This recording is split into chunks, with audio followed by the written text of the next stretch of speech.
আমরা কোনো রাজনীতি করি না ভাই আপারা, আমরা কোনো ভোট নিতে আসি নাই আজকে ওয়াজ শুনে বা আমাদের আলোচনা শুনে বলবো যাওয়ার সময় কিছু টাকা দিয়ে যান। নো, আমরা আমাদের কষ্ট অর্জিত টাকা দিয়ে মানুষের কাছে সত্যটা প্রচার করে যাচ্ছি গত 30 বছর ধরে। আমাদের চাওয়া কি আল্লাহর দ্বীন প্রতিষ্ঠিত হোক, মানুষ সুখে শান্তিতে বসবাস করুক। কেমন সুখ? এখন তো তালার উপর তালা, তার উপর তালা দিয়েও তো চুরি বন্ধ করতে পারছেন না, ডাকাতি বন্ধ করতে পারছেন না। আপনি দরজা খুলে বাসা থেকে চলে যাবেন, আপনার ঘরে চোর চুরি হবে, চোর ঢুকে চুরি করবে, এমন কোনো দৃষ্টান্ত থাকবে না। আপনি টাকার বস্তা রাস্তায় ফেলে দিবেন, কেউ ধরবে না। আজকে আমরা দেখতে পারি যে প্যালেস্টাইনের মুসলমানরা না খেয়ে খেয়ে মরে যাচ্ছে।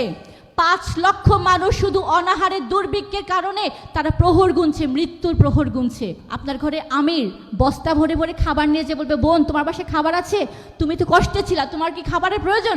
বলবেন না আমির, আজকে আমার কোনো কষ্ট নেই, আমার ঘরে প্রচুর খাবার, আমার বাচ্চারা খেয়ে আমরা খেয়েও সুখে আছি। তোমাদের টাকা লাগবে? নো আমির, আমাদের সম্পদও আছে আলহামদুলিল্লাহ। এমন একটা সমাজ পরিবর্তন করার জন্য আমরা দাঁড়িয়েছি।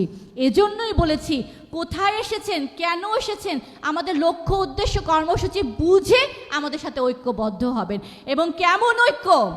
বাঁশের ঐক্য না, লোহার ঐক্য না, গুণে ধরা ঐক্য না, সীসা ঢালা প্রাচীরের মতন ঐক্য, যে ঐক্যর ভিতরে একটা সুইও ঢোকানো যাবে না, তেমন ঐক্য হইতে হবে। কারণ আল্লাহ রসুল এসেছেন জাতি গঠন করার জন্য।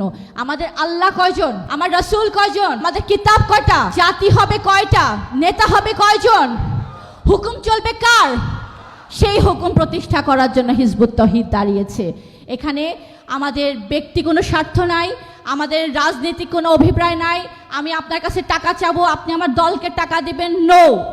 আপনি যদি এই দলের সাথে ঐক্যবদ্ধ হন, যদি আপনি আপনার হারিয়ে যাওয়া সেই পথের সন্ধান আজকে হিজবুত তৌহিদের এই কর্মী সম্মেলনে এসে আপনি যদি ফিরে পান, তাহলে আপনি এটাতে ঐক্যবদ্ধ হবেন। আপনি আপনার পথ পেয়েছেন, আপনার নেতা পেয়েছেন, আপনার কর্মসূচি পেয়েছেন। যে কর্মসূচি দিয়ে আল্লাহ রসুল ঈমান প্রতিষ্ঠা করেছিলেন, তৌহিদ প্রতিষ্ঠা করেছিলেন, সেই কর্মসূচি দিয়েই হিজবুত তৌহিদ আবারও আল্লাহর দ্বীন প্রতিষ্ঠা করার জন্য দাঁড়িয়েছে। এবং যখন আপনি দাঁড়াবেন, তখন আপনি হবেন আমার ভাই, আপনি হবেন আমার বোন। আমরা হব এক জাতি, এক দেহ, এক প্রাণের মতন। আমরা হব সীসা ঢালা প্রাচীরের ন্যায় ঐক্যবদ্ধ একটা জাতি। যদি আমরা সেই ঐক্যবদ্ধ জাতি হতে পারি, ইনশাল্লাহ পৃথিবীতে বাংলাদেশ ইনশাল্লাহ একটা দৃষ্টান্ত সৃষ্টি করবে। পৃথিবীর জন্য বাংলাদেশ একটা রোল মডেল হয়ে যাবে এবং মানুষ তাকিয়ে দেখবে যে ইসলামের